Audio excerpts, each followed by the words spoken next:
What happens when your brother's favorite weapon gets turned against him? My 17-year-old brother Travis used to handle disappointment like a normal person. Then he discovered that threatening to hurt himself got him whatever he wanted, and it was like he'd found a cheat code for life. It started small. If you don't let me go to Logan's party, I'll cut myself. Mom caved instantly. Then it escalated. If I don't get the new Xbox, I don't see the point in living. Dad drove to Best Buy at 10 p.m. Every family dinner became a hostage negotiation. When he got a B on his chemistry test, he locked himself in the bathroom with a bottle of pills, screaming through the door until Mom called the school to demand a retake.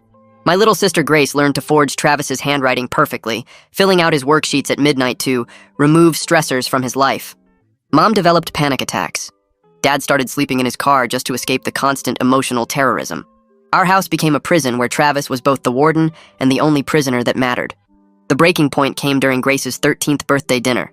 She'd been planning it for months, her first real teenage party. Halfway through cake, Travis realized no one had asked about his college applications. He stood up slowly, pulled out his pocket knife, and held it to his wrist. Guess nobody cares if I make it to college anyway. Grace's friends watched in horror as her birthday became another Travis show. Please, I said, my voice steady. This is Grace's day. Can we talk about college tomorrow? He pressed the blade closer. Or I could just end it now since I'm such an inconvenience. I watched Grace shrink into herself, her special day destroyed, her friends already texting their parents to pick them up early. That night, I made my decision. If Travis wanted to weaponize mental health, he needed to know what it felt like to be on the other side. I spent weeks preparing, researched his college interview schedule, practiced my performance in the mirror. The beautiful thing about emotional manipulation is that it only works on people who care about you. The morning of Travis's Yale interview, the one he'd threatened to kill himself over if he didn't get a perfect recommendation letter, I put my plan into action. I came downstairs looking hollow-eyed, movements deliberately slow, skipped breakfast. When Travis mentioned his interview at 2 p.m., I just stared through him. Whatever, I mumbled. Won't matter soon anyway. At 1:30, as he was getting dressed in his suit, I locked myself in the bathroom. Not with screaming or threats, just quiet, terrifying silence. Hey, you okay in there? Travis knocked, annoyed. I didn't answer. He knocked harder. I need to leave in 15 minutes. I turned on the water, made some shuffling sounds, then let out one small, broken sob. What are you doing? His voice changed, panic creeping in. Open the door. Now. I stayed silent. He pounded on the door. This isn't funny. I have my Harvard interview. Through the door quietly. Tell Mom and Dad I'm sorry. I just can't do it anymore. Do what anymore? He was screaming now. Open the fucking door! I could hear him trying to pick the lock, calling for our parents who were both at work. Please, he begged. Whatever's wrong, we can fix it. Just come out. I'll miss my interview. I don't care. Just please come out. His voice cracked. I'm calling 911, he said. No, I whispered. Please don't. Just go to your interview. It's important. Fuck the interview! He was crying now. Please, I'm sorry for whatever I did. I'm sorry for everything. Just open the door. Please don't hurt yourself. Please. For 10 minutes, he begged. Promised anything. His Yale interview time came and went. Finally, I unlocked the door and stepped out, completely fine. He stared at me, his face a mess of tears and confusion. I needed you to understand, I said calmly. How it feels when someone you love holds their life hostage, when you have to choose between their threats and your own life. He slid down the wall, still in his interview suit, shaking. I really thought you were going to. I know, I said. That's how Mom feels every time. That's how we all feel, every single day. Travis looked up at me, and I saw it click. The exhaustion, the fear, the resentment he'd been creating in everyone who loved him. I missed Yale, he whispered. Yeah, I said. And I missed being your brother instead of your suicide prevention hotline. He just nodded and went to his room. That was 3 days ago. Today I came home from school to silence. I dropped my backpack by the door. Is anyone home? Nothing. I walked upstairs. His bedroom door was open, and his Yale rejection letter was on his desk. Then I heard it. Water running in the bathroom. Travis? I knocked. The door was locked. I looked around and noticed a dark liquid leaking out under the door. It looked like red hair dye. Please. I started pounding against the doorframe. I pound harder, my fist hitting the wood so many times it starts to hurt. The red liquid keeps spreading, creeping across the white tile like it's moving on its own. My phone is in my hand before I even think about it, fingers shaking so bad I almost drop it twice before I get 911 typed in. The dispatcher answers and I'm talking before she finishes her greeting, words coming out fast and broken. I tell her my brother is locked in the bathroom, and there's red liquid coming out from under the door, and I don't know if it's blood or hair dye, but I need help right now. She asks for my address and I give it. Then she asks if I can hear him moving around in there. I press my ear against the door and hear water running and maybe some shuffling sounds, but I can't tell if that's good or bad. She tells me to stay on the line. That help is coming and I can hear her typing something on her end. She starts asking questions about Travis, about his history, and I have to explain that yes, he's threatened to hurt himself before. Yes, multiple times. Yes, our family has been dealing with this for years. Each answer feels like I'm betraying everyone, exposing all the stuff we've kept hidden from neighbors and teachers and everyone else. But I can't stop talking because what if I'm wrong about the hair dye? What if this time is real? What if my stupid lesson 3 days ago pushed him over some edge I didn't know existed? The sirens start far away and get louder fast, and I hear the dispatcher saying the paramedics are almost there. I run downstairs and unlock the front door, then run back up because I don't want to leave Travis alone even with a locked door between us. The paramedics come in with heavy footsteps and equipment that clanks against the stairs. There are 2 of them, both wearing dark blue uniforms, and they ask me which door. I point and step back, but one of them puts a hand on my shoulder and moves me further down the hallway. They have this metal tool thing that they wedge into the door frame, and it takes maybe 30 seconds before the lock breaks and the door swings open. I try to see past them, but they're blocking my view completely, their bodies filling the doorway. One of them says something to the other that I can't hear, then the taller one turns around and walks toward me. His face is calm but serious, and he tells me Travis is conscious and talking. The red stuff is hair dye, not blood, but they're taking him to the hospital anyway because of the circumstances and because I mentioned his history of threats. I feel this weird mix of relief and confusion and anger all at once. Relief because he's alive. Confusion because I don't know if this was another manipulation or something different. Anger because I can't tell anymore where Travis's real problems end and his control tactics begin. They bring him out on a stretcher even though he's walking fine and his face looks completely blank, like he's somewhere else entirely. He doesn't look at me as they carry him past. I follow them downstairs and watch them load him into the ambulance, the lights flashing red and blue across our front yard. A few neighbors are standing on their porches watching, and I know this is going to be all over the neighborhood by tonight. I pull out my phone with hands that won't stop shaking and call Mom first. She answers on the second ring and I just say Travis and ambulance and hospital before she starts screaming into the phone. Not words exactly, just this high scared sound that makes my chest hurt. I tell her he's alive, he's conscious. They're taking him to County General and she hangs up without saying anything else. Then I call Dad at work and he answers with his customer service voice until I say what happened. He goes quiet for a few seconds, then tells me he's leaving right now and he'll meet me at the hospital. His voice sounds flat and tired, like he expected this call eventually.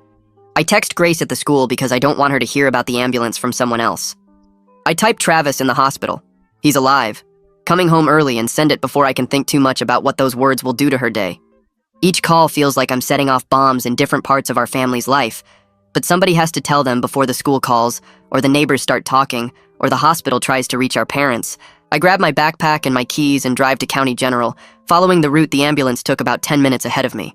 At the ER, I walk up to the desk and tell the nurse I'm here for my brother who just came in by ambulance. She asks for his name and my information, then tells me to have a seat in the waiting area while they evaluate him. I sit in one of those plastic chairs that's attached to 3 other plastic chairs, and I stare at the TV in the corner that's playing some talk show with the sound off. The nurse comes over after maybe 20 minutes and sits down next to me with a clipboard. She asks if there have been previous attempts or threats, and I have to walk her through the whole pattern. The knife at Grace's birthday party, the pills in the bathroom over the chemistry test, the constant threats over college and Xbox and parties and everything else.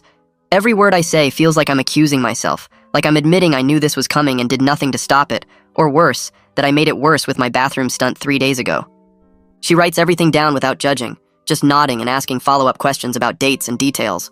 When she's done, she tells me a doctor will come talk to the family once they finish the evaluation, and she goes back to her desk. Mom and Dad show up within 5 minutes of each other, and I can tell Mom drove way too fast to get here because her mascara is streaked down her face and her hands are shaking. Dad still has his work uniform on, the name tag and everything, and he looks around the waiting room like he's trying to figure out where to go. They both see me at the same time and walk over, and before either of them can even sit down, Mom turns on me. She gets right in my face and her voice comes out like a hiss, low but harsh. She says I did this, that my little stunt 3 days ago pushed Travis over the edge, that I'm responsible for whatever happens to him. Dad puts his hand on her shoulder, but he doesn't disagree with her, doesn't tell her she's wrong or being unfair.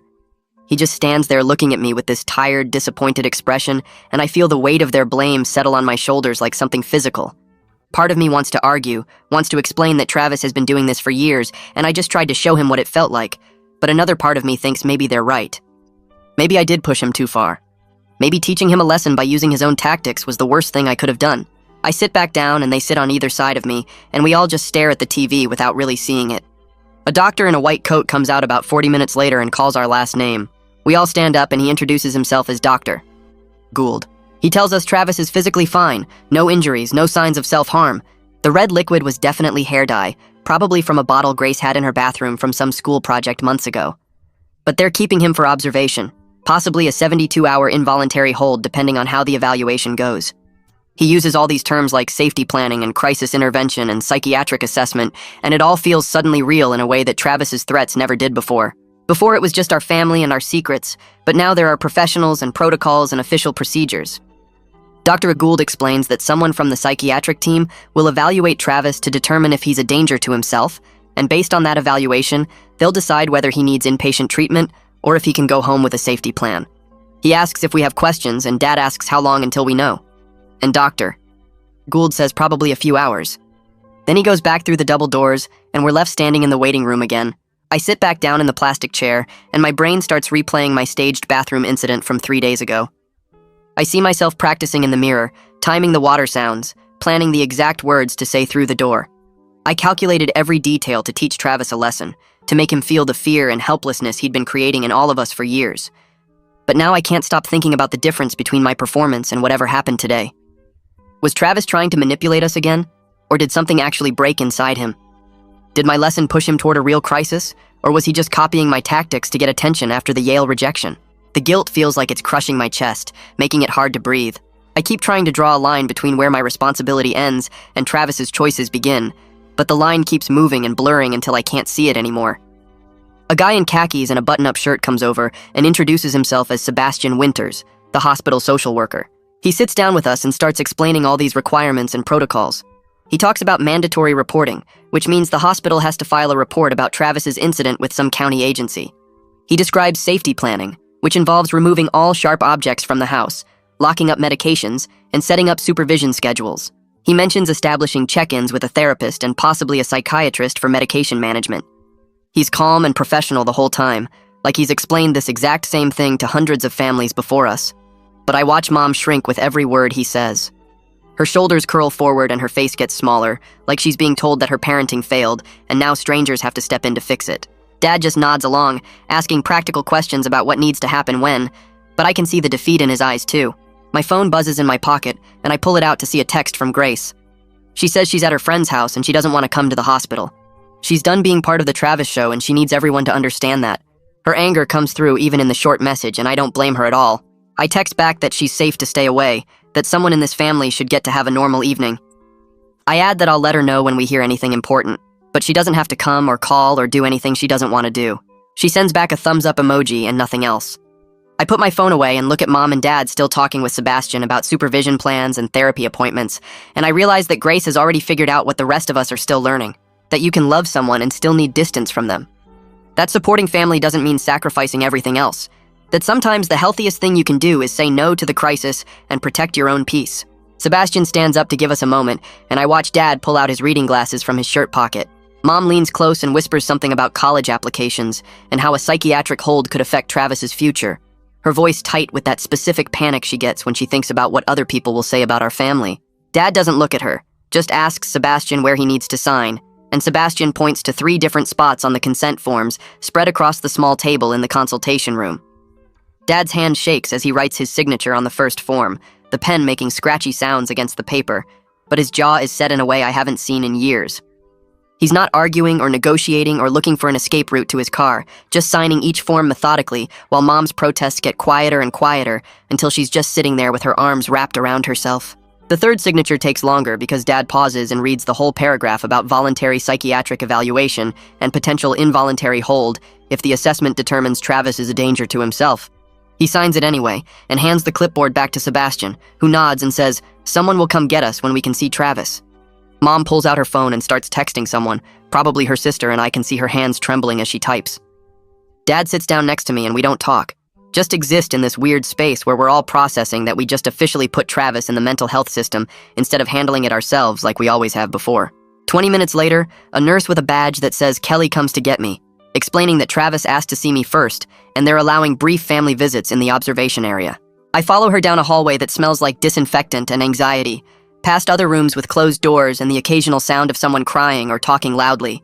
She stops at a door with a window and tells me I have 10 minutes, that she'll be visible the whole time through the glass, and that if Travis shows any signs of distress, she'll end the visit immediately. I nod and walk in to find Travis sitting on a narrow bed in the hospital scrubs, his regular clothes folded on a chair in the corner. He looks smaller somehow without his usual carefully chosen outfit, just a 17-year-old kid in shapeless blue cotton with dark circles under his eyes. Neither of us knows how to start this conversation, so we just look at each other for a few seconds while the fluorescent lights buzz overhead. He breaks first, his voice flat and exhausted when he finally speaks, asking if I'm happy now that I proved my point. The words hang between us like an accusation and an admission at the same time, and I want to argue that this wasn't about winning or being right, but the response dies in my throat, because I don't actually know what I proved. I proved that our family is broken, that manipulation breeds more manipulation, that I'm just as capable of weaponizing fear as he is, that none of us know how to be honest without being cruel. I sit down in the plastic chair against the wall and tell him I'm not happy, that I never wanted this, and he laughs this bitter sound that doesn't match his exhausted face. He says I wanted him to understand what it felt like, and now he does. So mission accomplished. Except now he's in a hospital observation room and I'm the one who gets to go home. I try to explain that the hair dye incident wasn't the same as my staged bathroom performance, that there's a difference between teaching a lesson and having an actual crisis, but even as I say it, I realize how hollow it sounds. Maybe there isn't a difference when you're the person on the other side of the locked door, when you're the one choosing between believing the threat is real or risking being wrong. Travis pulls his knees up to his chest and wraps his arms around them, looking younger than he has in years, and asks what happens now. I tell him honestly that I don't know, that there are safety plans and therapy and protocols, that our family is trying to figure out how to not destroy each other. He nods slowly, and the nurse taps on the window, signaling that my time is up. I stand and move toward the door, turning back to see Travis still curled up on the bed, and I leave without saying goodbye, because nothing I could say would make this moment less terrible for either of us. Sebastian is waiting in the hallway with a manila folder when I come out, and he walks me back to where Mom and Dad are sitting. He opens the folder and pulls out several stapled pages, explaining that this is a draft safety plan that will need to be finalized with Travis's treatment team, but gives us a starting framework. He goes through it point by point in this calm, professional voice that makes our family dysfunction sound like a medical condition with treatment protocols. The plan lists who checks in with Travis daily, which is Dad in the morning before work and Mom in the evening before bed. It specifies that all medications, including over-the-counter pain relievers, will be stored in a locked cabinet in Mom and Dad's bathroom, with only Dad having the key. It details that sharp objects, including kitchen knives, scissors, and razors, will be secured in a locked drawer, with Travis asking for supervised access when needed. It outlines specific phrases Travis should use when he's struggling, like asking for a check-in or saying he needs to use his coping skills, instead of making threats or vague statements. It lists triggers for immediate crisis calls, including any statement about self-harm, any concerning social media posts, any attempt to access restricted items, or any significant mood changes that last more than a few hours. Sebastian explains that someone from the crisis team will do wellness checks twice a week for the first month, and that Travis will have individual therapy 3 times a week, plus our family sessions. The clinical language makes everything feel both more manageable and more depressing, like we're acknowledging that our family can't function without external structure and professional oversight. Mom asks how long these restrictions stay in place, and Sebastian says it depends on Travis's progress and the treatment team's assessment, but to expect at least several months of intensive monitoring. Dad asks about school, and Sebastian says Travis will need accommodations, and the guidance office will be notified, which makes Mom flinch again at the thought of more people knowing our private family business. I watch them process all these rules and check-ins and restrictions, seeing our house transform in my mind from a home into something between a hospital and a halfway house, and I'm not sure if that feels like safety or surrender. That night, we go home without Travis for the first time since this whole thing started, and the house feels wrong in ways I can't quite name. Mom goes straight to their bedroom and closes the door, and I hear her on the phone probably talking to her sister or her friend Karen, who she tells everything to. Dad microwaves leftovers, and we eat standing at the kitchen counter in silence, neither of us knowing what to say now that the immediate crisis has passed, but the bigger crisis is just beginning.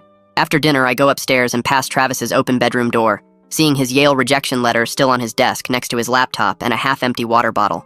I close his door and go to my own room, lying down on my bed for the first time in days without that constant tension of listening for sounds from Travis's room. The peace feels guilty, like I'm relieved my brother is locked in a hospital observation room instead of terrorizing our family, and I hate myself a little bit for being grateful he's not here. I sleep better than I have in weeks, solid and dreamless, and when I wake up the next morning, the guilt hits harder because my first thought is, Thank God he's still in the hospital. I get ready for school in the quiet house. Mom already gone to work and Dad making coffee in the kitchen, and everything feels both lighter and heavier at the same time. At the school, I make it through first and second period before I get called down to the guidance office over the intercom. I walk through the hallways knowing everyone heard my name and wondering if they know why I'm being called, if the rumors about the ambulance at my house have spread enough that people are connecting the dots. Callie Lambert is waiting in her office, the door open and a box of tissues on her desk like she's expecting tears. She's younger than most of the other counselors, maybe late 20s, and she has this way of being direct without being harsh that makes it hard to lie to her.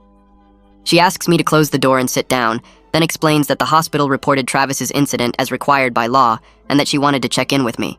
Her voice is gentle, but her questions are specific, asking how I'm doing, what support I have, whether I feel safe at home.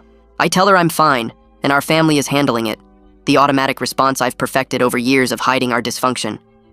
She lets the silence stretch until I can't stand it anymore, and I admit that it's complicated, that I don't know if I'm okay or not. She nods like she expected that answer, and then she says something that makes my stomach drop, explaining that she knows about my staged bathroom incident because Travis mentioned it during his evaluation. She's not angry or judgmental when she tells me that what I did, even with good intentions, was harmful, and that I need to separate accountability for Travis's choices from blame for his mental health crisis. I want to defend myself, to explain that I was trying to teach him a lesson, but she cuts through my excuses by asking if I would tell someone else that emotional manipulation is okay, as long as you're trying to prove a point. The question sits heavy between us and I can't answer it because we both know the answer is no. She gives me some pamphlets about family crisis support and healthy boundaries, tells me her door is always open and sends me back to class with the kind of look that says she's going to be checking in whether I want her to or not. I spend lunch period in the library instead of the cafeteria, pulling out my notebook and trying to write an impact letter to Travis like Callie suggested. The first draft comes out angry and defensive, listing all the ways his manipulation has destroyed our family and explaining why I did what I did. I read it back and realize it sounds like I'm still trying to win an argument instead of taking responsibility, so I tear it out and start again. The second draft is too apologetic, full of sorry, and I didn't mean to, and please forgive me, and it makes me sound like I'm begging for absolution instead of actually acknowledging harm. I crumple that one too and start a third time, trying to find words that are honest without being cruel, that take accountability without making excuses. I write about being scared for years, about watching Grace's birthday get destroyed, about Dad sleeping in his car and Mom's panic attacks, about feeling helpless and angry and desperate to make Travis understand. I write about my staged bathroom incident and how I planned every detail to teach him a lesson and how I'm sorry that my manipulation became part of his breakdown, even though I can't separate my actions from his choices. The third draft feels more honest, but I still don't know if it helps him or just makes me feel better about my guilt. So I fold it up and put it in my backpack without any plan to actually deliver it. The bell rings for fourth period, and I shove the notebook in my locker, wondering if there's any way to apologize for weaponizing the same fear you're trying to stop without sounding like a hypocrite. Mom calls during my free period, her voice small and defeated in a way that makes my chest tight. She says she scheduled a family therapy intake appointment for this weekend with someone named Marshall Bell, who specializes in crisis intervention and family systems. She sounds like she's admitting failure, like scheduling therapy means accepting that we can't fix this ourselves the way we've always tried to. I tell her that's probably a good thing, even though it feels like giving up, and she makes this small sound that might be agreement or might be crying. She asks if I'll come to the appointment, and I say yes because what else am I going to say? That I'm tired of being part of the family crisis management team, that I want my own life separate from Travis's breakdown. She thanks me and hangs up quickly like she can't handle talking anymore, and I sit in the empty classroom staring at my phone. And thinking about how we're all finally admitting we need help, but it took Travis in a hospital observation room to get us there. That evening after dinner, Dad asks if we can talk, and we end up sitting at the kitchen table with the safety plan Sebastian gave us spread between us.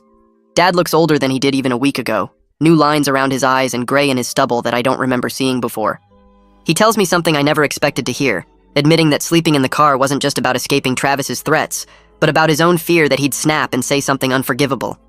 His vulnerability surprises me because he's usually the silent one, the parent who disappears rather than engages, and I realize we've all been performing our roles in this family drama without admitting how scared we actually are. He explains that his own father used threats and anger to control their family when Dad was growing up, and that he's terrified of becoming that person, of letting his frustration turn into the kind of rage that breaks people. So instead of risking that, he just left, slept in his car, avoided the situation entirely, which he knows now was its own kind of abandonment. I don't know what to say to this confession, so I just nod and tell him I get it, that we've all been doing the best we can with broken tools. He asks if I'm okay, and I give him the honest answer, which is, I don't know. that I feel guilty and angry and relieved and scared all at the same time. We sit there for a while, not saying much, just two people who love each other trying to figure out how to be a family again instead of hostages in the same house. My phone buzzes with a text to the family group chat, and I pull it out to see Travis's message lighting up the screen. He says he's sorry for worrying everyone, but he didn't think anyone would actually care that much, and I can feel him testing the waters even through the text message. He's probing for the old patterns, seeing if we'll rush to reassure him that of course we care, that we'll do anything to keep him safe, that his feelings are more important than everyone else's reality. I watch the 3 dots appear as Mom starts typing a response, and I know she's about to tell him how much she loves him, and how scared she was, and how nothing matters except him being okay.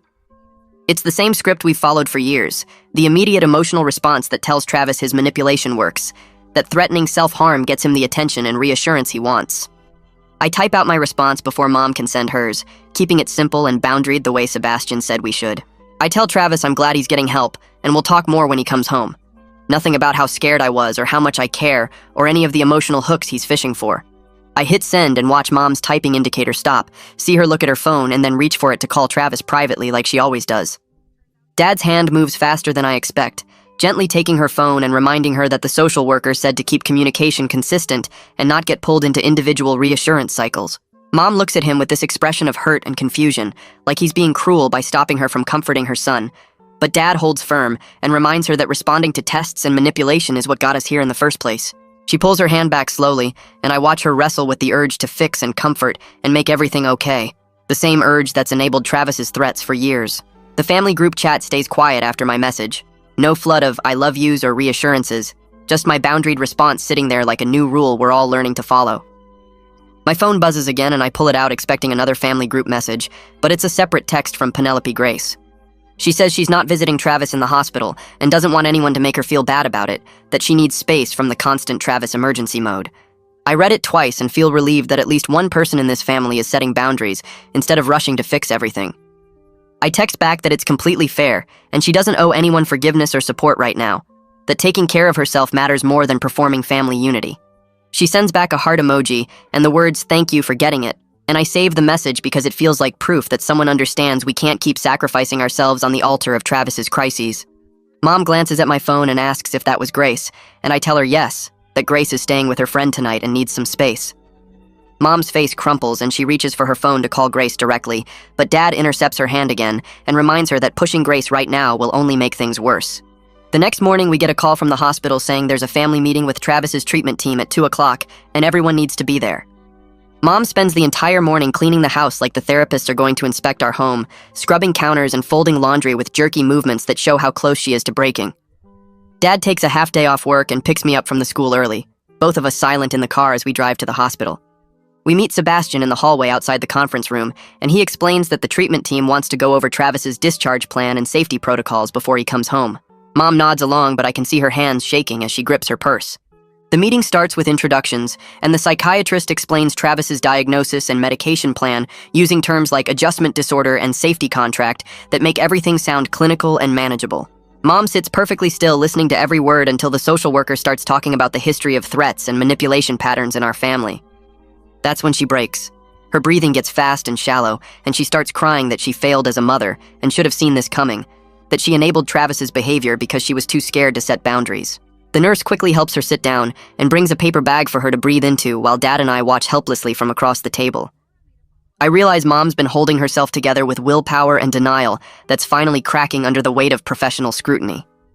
The psychiatrist pauses the meeting and gives Mom time to recover, while Dad rubs her back and murmurs reassurances that sound hollow even to me. When Mom can breathe normally again, the social worker gently explains that acknowledging the patterns is the first step toward changing them, that our family isn't broken beyond repair, but we need structure and consistency going forward. We leave the hospital with a folder full of paperwork and phone numbers and a follow-up appointment scheduled with a family therapist named Marshall Bell. 3 days later, we're sitting in Marshall's office for our first session, the waiting room decorated with neutral colors and magazines nobody reads. Marshall is a middle-aged guy with glasses and a direct way of speaking that makes it clear he's not here to coddle us. He starts the session by laying out ground rules, and his voice is matter-of-fact rather than sympathetic. No threats of self-harm will be negotiated with. Any threat triggers the safety protocol, including a possible 911 call, and consequences for manipulation are clear and consistent. He treats our dysfunction like a problem to solve, rather than a tragedy to mourn, which somehow makes it feel more manageable than all the crying and panic we've been doing at home. Marshall asks each of us to agree verbally to the ground rules, and we go around the room saying yes, even though Mom's voice shakes when it's her turn. He explains that Travis will join our sessions once he's discharged, but for now we need to establish the family system that he'll be coming home to. Dad asks what happens if Travis refuses to follow the rules, and Marshall says calmly that natural consequences happen, that we can't control Travis's choices, but we can control our responses. The session ends with homework assignments for each of us, and a reminder that change takes time and consistency. 2 days after that, Officer Shannon shows up at our house for a police follow-up. She's professional but warm, as she explains that Travis's incident is now documented in the system, and future wellness checks will reference this history. She walks through our house taking notes on the safety plan, checking that sharp objects are secured and medications are locked up. Mom flinches every time Officer Shannon mentions police involvement or documentation, like having cops in our living room makes our family's problems officially real in a way the hospital visits didn't. Officer Shannon sits down at our kitchen table and explains how the system works when someone makes repeated threats. That if Travis calls 911 or makes statements about self-harm online, the police will respond and evaluate the situation. She's not trying to scare us, but she's clear that manipulative behavior has consequences beyond our family, that the system takes these things seriously. Dad asks good questions about what triggers a wellness check and what our rights are as parents, and I can see him building a mental framework for how to handle future incidents. Officer Shannon leaves her card on our counter and tells us to call if we need anything, then drives away in her patrol car while our neighbors definitely notice. That afternoon, I have my individual session with Callie Lambert at the school. I've been dreading this because I know I need to confess what I did, but saying it out loud feels like admitting I'm just as manipulative as Travis. Callie asks how I'm doing with everything, and I start with the easy stuff, talking about the hospital and the family therapy and how scared I was when I saw the red liquid under the door. Then I take a breath and tell her the full details of my staged bathroom incident. I explain how I practiced in the mirror and timed it to ruin Travis's interview, how I calculated every detail to teach him a lesson about manipulation. Callie listens without interrupting, and when I finish, she doesn't sugarcoat her response.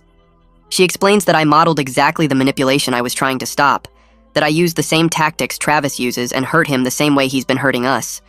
She says I need to make amends not just to Travis but to myself for compromising my own values, that being right about Travis's manipulation doesn't make my actions okay. The words hit hard because part of me still wants to be the hero who exposed Travis, but Callie's making it clear I'm not. She assigns me to write an amends plan that addresses what I did wrong, how it harmed others, and what I'll do differently going forward. She explains that amends isn't about being forgiven, but about taking responsibility, that I need to own my choices regardless of whether Travis or anyone else accepts my apology. The homework feels heavy, but also clarifying, like I'm finally being held accountable instead of being treated as either the hero who exposed Travis or the villain who broke him. I leave her office with the assignment sheet and a weird mix of relief and shame. Travis comes home 4 days later under the full safety plan. Dad installed a lock on the medicine cabinet, and only he has the key. We went through Travis's room and removed anything sharp, even his scissors and razor. His therapist visits twice a week, and we have family sessions every Saturday. The house feels different with these structures in place, less like a prison and more like a hospital ward, which is depressing but also safer than the chaos we lived in before. Travis barely talks when he walks through the door, just goes to his room and closes the door without slamming it. That evening, we have our first family dinner with Travis home. Mom made pasta because it's easy and nobody has strong feelings about it. We sit down at the table and the silence is awkward and heavy.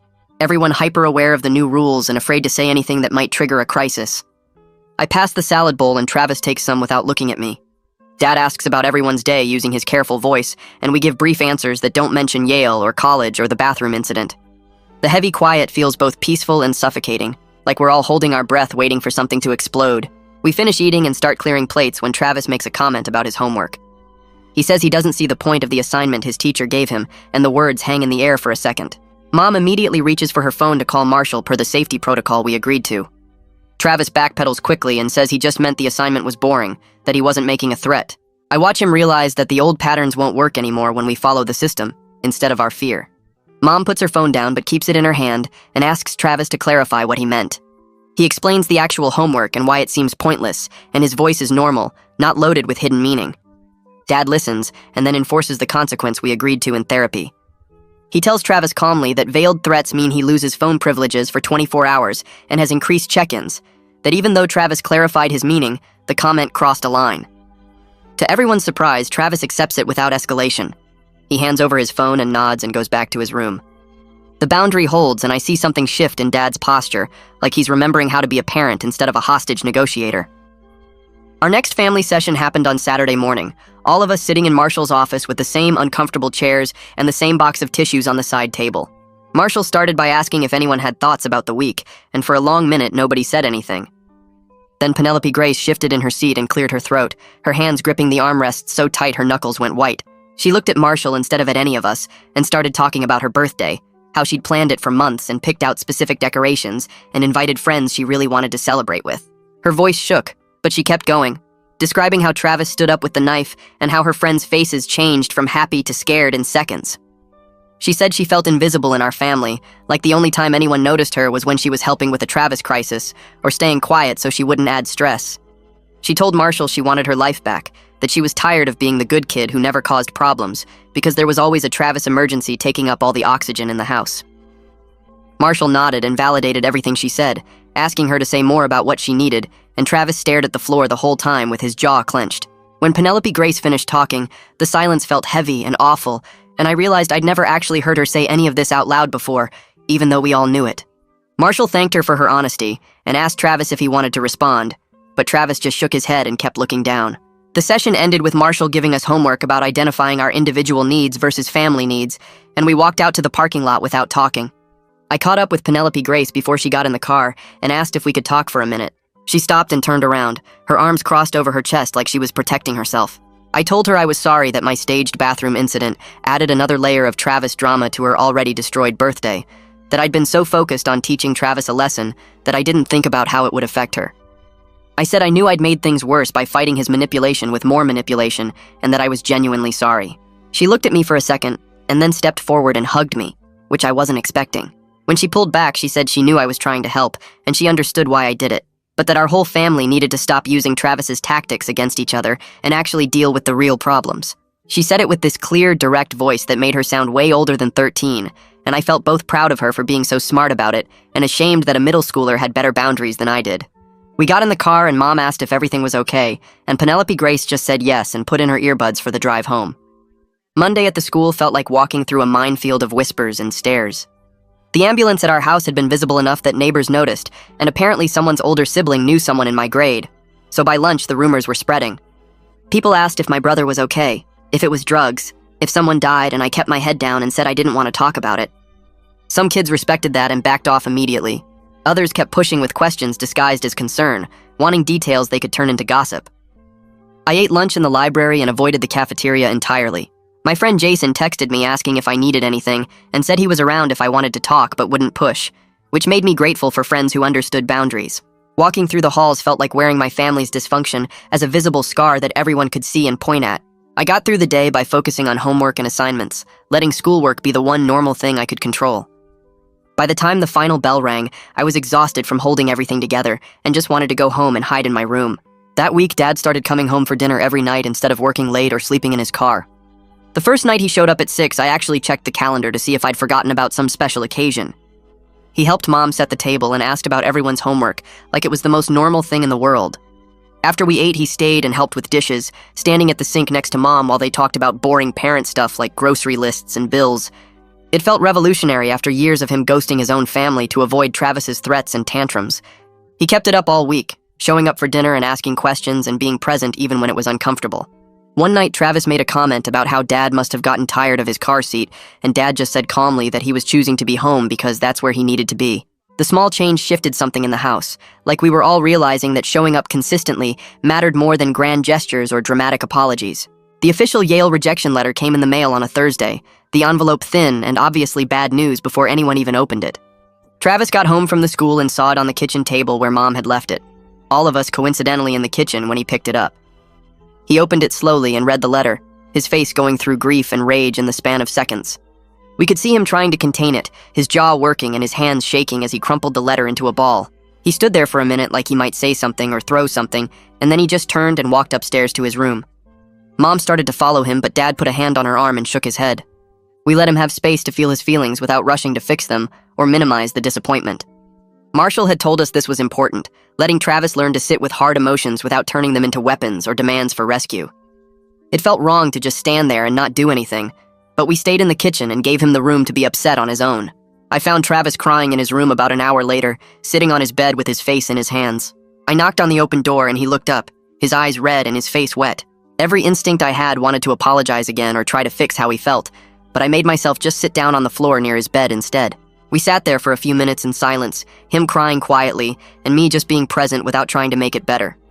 Finally, I said his therapist's number was on his phone if he wanted to do an emergency check-in, and he nodded and pulled out his phone. I left while he was dialing and closed his door behind me. Later, I heard him talking on the phone, his voice low and unsteady, but actually talking instead of threatening or manipulating. When he came out for dinner, he looked exhausted but calmer, and nobody asked him about the call or the letter.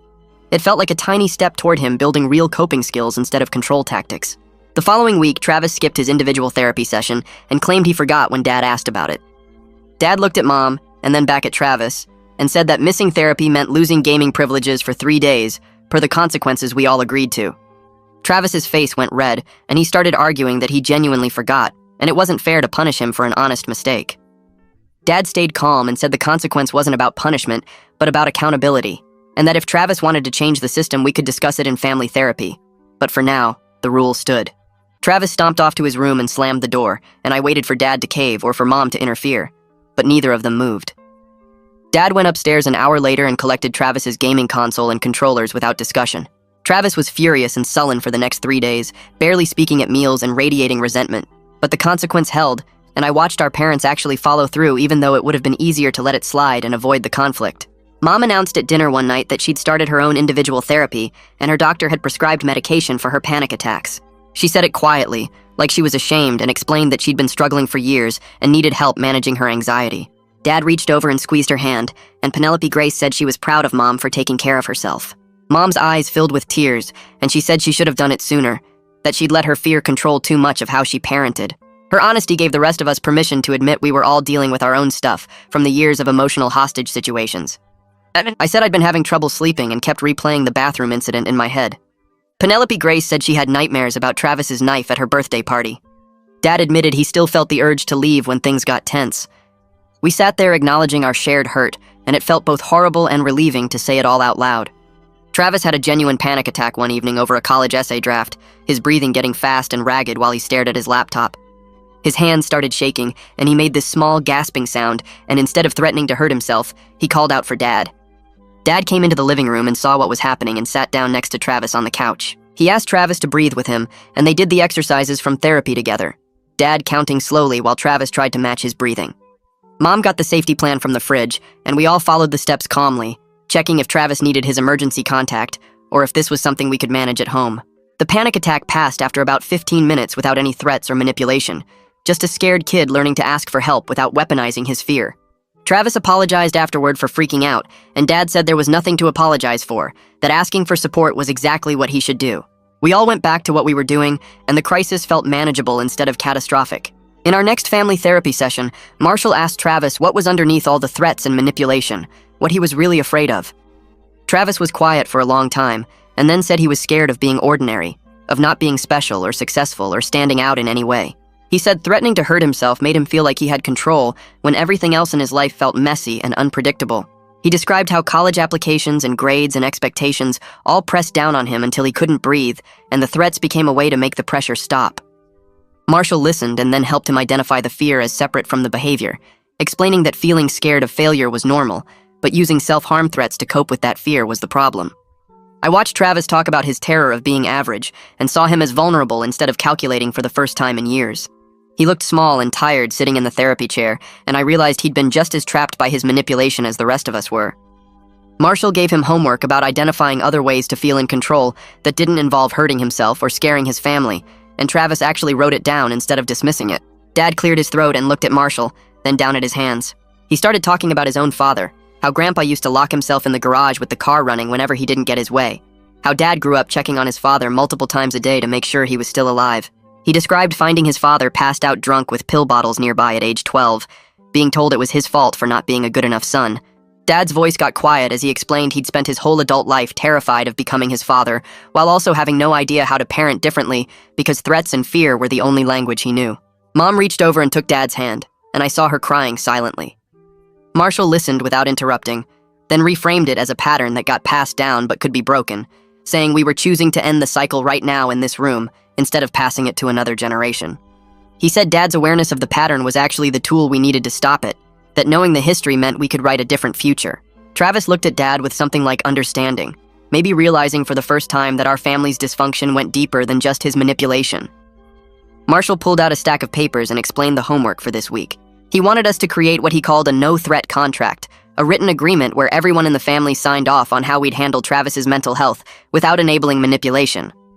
He laid out what needed to be in it, specific phrases we'd use when Travis made threats, clear consequences for using self-harm as leverage, and supports for genuine crises that didn't involve giving in to demands. He said we needed to include check-in schedules, who Travis could call during a real crisis, and what counted as breaking the contract. Mom asked if this was really necessary, if writing it down felt too formal and cold. Marshall said that was exactly why it needed to be written, because our good intentions kept crumbling under pressure, and we needed something concrete to reference when emotions ran high. He handed us templates and examples from other families, explaining we'd spend our next session reviewing what we came up with. The homework felt both clinical and hopeful, like we were building a new family language that didn't include emotional terrorism as a valid form of communication. That evening, we spread the contract templates across the kitchen table after dinner. Mom wanted to start with the support section. Dad wanted to tackle consequences first, and Travis kept saying the whole thing felt like we were treating him like a criminal. I suggested we go in order through Marshall's outline, and we started with defining what counted as a threat versus what counted as asking for help. We argued for 20 minutes about whether saying you're tired of everything qualified as a threat. Grace said it depended on context and tone, which led to more arguing about how we'd know the difference. Dad proposed we treat any ambiguous statement as a potential threat until proven otherwise, which Travis hated, but eventually agreed made sense given his history. We moved to consequences and spent another half hour debating what should happen if Travis broke the contract. Mom wanted consequences that felt supportive. Dad wanted them to be clear deterrents, and Travis just wanted them to be fair. We settled on an escalating system where first violations meant increased check-ins and supervision, repeated violations meant loss of privileges, and serious violations meant immediate activation of the safety protocol, including possible hospitalization. Travis signed off on each consequence as we wrote it down, which felt important. We added support systems next, listing Marshall's number, the crisis hotline, Travis's individual therapist, and specific friends or family Travis could reach out to during genuine struggles. By the time we finished drafting, it was past 10 and we were all exhausted, but we had a document that felt real and enforceable rather than just good intentions that would dissolve the next time Travis tested us. The next morning at breakfast, Grace asked quietly if we could maybe do a small redo of her birthday. She said she didn't want anything big, just family and maybe 2 friends, pizza and a cake, something that was actually about her instead of another Travis show. Mom's eyes filled with tears immediately, and she started apologizing for how the first party went, but Grace stopped her and said she just wanted to move forward, not rehash the past. Mom pulled out her phone and started looking at dates, asking Grace what kind of pizza she wanted and what flavor cake. I watched Grace negotiate for what she wanted without apologizing for needing attention, asking for Saturday afternoon, and requesting that Travis only stay for the first hour so she could have space with her friends after. Travis nodded and said that was fair, that he owed her a birthday that wasn't about him. Dad suggested we go to the pizza place Grace liked instead of ordering in, make it feel more special. Grace smiled, a real smile, and said that sounded perfect. The planning felt like growth for all of us, like we were learning to make space for Grace's needs without either ignoring Travis's mental health or letting it consume everything. Saturday came and we drove to the pizza place at 2 in the afternoon. Grace invited 2 friends from the school, both girls who'd been at the original disaster party, and were clearly nervous about round 2. We ordered 3 pizzas and breadsticks and sat at a big table in the back. Travis participated in the conversation for the first hour, asking Grace's friends about school and their hobbies, being genuinely pleasant instead of making everything about himself. When the hour was up, he looked at Dad and said he was ready to head out, giving them space like he'd promised.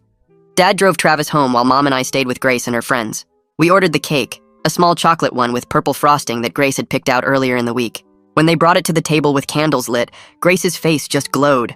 Her friends sang happy birthday, and Grace blew out the candles with a genuine smile, making a wish with her eyes closed tight. It went smoothly, no drama or crises, just a normal teenage birthday celebration. Watching Grace laugh with her friends over cake felt like a small victory against years of ruined moments, proof that our family could have normal experiences if we all committed to making space for them.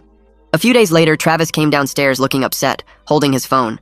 He showed Dad a text from someone at the school, a screenshot of a meme mocking him with an ambulance emoji and the caption about being dramatic. Dad read it and asked Travis how he was feeling about it. Travis said it hurt and made him angry, that he wanted to text back something mean or post about how everyone at the school was fake. Dad sat down with him, and they talked through the hurt and anger for about 15 minutes. Dad asking questions about what specifically bothered Travis and validating that having your crisis become school gossip was genuinely painful. Travis didn't spiral or threaten self-harm, just sat there processing his feelings with Dad's support. Later that evening, I was walking past Travis's room and heard him on the phone with his therapist, talking through the text and how it triggered his fear of being seen as manipulative or attention-seeking. He sounded strained, but he was handling it, riding out the feelings without weaponizing them. I kept walking, giving him privacy, but feeling like this was real progress even though I could hear how hard it was for him. In our next therapy session, Marshall brought up Travis's handling of the cruel text and praised it as exactly the kind of response we wanted to see. I felt the urge to pile on, to say something about how Travis was finally learning what the rest of us had been dealing with, but I bit it back. Marshall looked at me and asked what I was thinking, and I admitted I'd wanted to gloat but chose not to. He called it mature restraint and said I was learning an important lesson about being Travis's brother instead of his therapist or his adversary. I was learning that supporting Travis didn't mean fixing his problems or controlling his responses, just being present when he struggled and giving him space when he needed it. Mom asked how she could practice the same restraint because her instinct was still to jump in and solve everything. Marshall suggested she start by counting to 10 before responding to any of Travis's distress, giving herself time to choose a response instead of reacting from panic. The session felt like we were all learning new roles, figuring out how to relate to each other without the old patterns of manipulation and enabling. Late one night, I was in my room doing homework when my phone buzzed with a notification. Travis had posted something on social media, just a vague statement saying he was tired of pretending and didn't know how much longer he could keep up the act. I screenshot it and was about to go talk to him when I heard a knock at the front door. Dad went downstairs and I heard Officer Shannon's voice asking to do a wellness check per the protocol. I came downstairs to find Travis in the living room looking confused and angry, asking why the police were at our house. Officer Shannon explained calmly that his social media post had been flagged by the monitoring system we'd set up, that ambiguous statements about being tired or unable to continue got treated as potential threats until proven otherwise. Travis was embarrassed and furious, saying he was just venting about school stress, that he wasn't threatening anything. Shannon nodded and said she understood, but the system worked this way specifically because we couldn't read minds or know intent from vague posts. She asked Travis directly if he was safe and if he had any plans to hurt himself, and he said no, he was just stressed about college applications. Officer Shannon sat down at our kitchen table and walked through what happens with repeated false alarms or posts that trigger wellness checks. She explained that misusing emergency resources, even unintentionally through vague posting, could result in legal consequences if it became a pattern. She said the system took these situations seriously because they had to respond to every potential threat as if it were real, and that meant police time, crisis resources, and emergency protocols being activated. Travis looked genuinely shaken, like he'd never considered that his words had consequences beyond our family. Shannon wasn't harsh about it, just matter of fact in explaining that social media posts about being tired of life or unable to continue triggered mandatory responses, and that Travis needed to be more careful about how he expressed normal stress online. She said if he needed to vent, he should text his therapist or call the crisis line, not post cryptically where concerned people would report it. I watched Travis realize that manipulation didn't just hurt us, but could actually get him in legal trouble, that the system had teeth beyond family consequences. After Officer Shannon left, Dad pulled out the contract we'd drafted and pointed to the section about social media and vague statements. He explained calmly that this incident counted as a contract violation, that the consequence we'd all agreed on was loss of social media access for 24 hours and increased supervision. Travis started to argue, then stopped himself and asked if this was really necessary. Dad said yes, that we'd all signed the contract, including Travis, and that following through on consequences was how we rebuilt trust and established new patterns. Mom handed over Travis's phone, and Dad changed the passwords on all his social media accounts, explaining he'd restore access tomorrow evening. Travis accepted it with sullen resentment but without escalation, no threats or manipulation, just visible frustration that he swallowed instead of weaponizing. Dad stayed calm and consistent, not apologizing or softening the boundary, just implementing what we'd agreed to. The consequence held even though it was uncomfortable for everyone, and I felt something shift in our house, like we were actually capable of following through instead of just talking about change. 2 days later, I'm sitting in the school parking lot watching everyone head into the winter dance through my windshield, my phone buzzing with texts from friends asking where I am. I text back that something came up with family and watch the little dots appear as they respond with understanding emojis and sad faces. It's my turn for Travis supervision duty tonight because Mom has her therapy session and Dad's working late, which means I'm stuck at home making sure Travis doesn't spiral over another college rejection letter that came today. Marshall said during our last session that it's healthy to acknowledge the cost of supporting someone in crisis, that pretending sacrifice doesn't hurt, just builds resentment that explodes later. So I let myself feel angry about missing the dance, about losing another night of normal teenage life to Travis's needs, and I don't try to talk myself out of it or make it noble. I drive home and find Travis on the couch scrolling through his phone with the bitter look he gets when he's trying not to show he's upset. We sit in silence for a while before I realize this is the moment to have the conversation I've been avoiding since the hospital. I put my phone down and turn to face him. I tell him exactly what I did the day of his Yale interview, how I researched the timing and practiced my performance, and calculated every detail to scare him the way he'd been scaring us for years. I explained that I was wrong regardless of my intentions, that using his own tactics against him just added more manipulation to an already toxic situation. I apologize without making excuses or waiting for him to say it's okay, just taking clean responsibility for my choices. Travis listens without interrupting, his face going through stages of anger and hurt and something that might be respect. When I finish, he nods slowly, and we sit there for a minute before he asks what making amends actually looks like, if saying sorry is enough, or if there's more to it. I tell him that's between him and the people he hurt, that I can't give him a checklist or make it easier. I mention that maybe starting with Grace would matter since she spent years having her life derailed by his crises, that her destroyed birthday was just the most visible example of a pattern that's been going on since she was little. He nods again, and I can see him processing that amends isn't a one-time apology that fixes everything, that it's about showing up differently over time. The next week, Travis spends 3 days writing a letter to Grace, throwing out draft after draft until he has something real. Marshall schedules a family session specifically for Travis to read it to her with everyone present.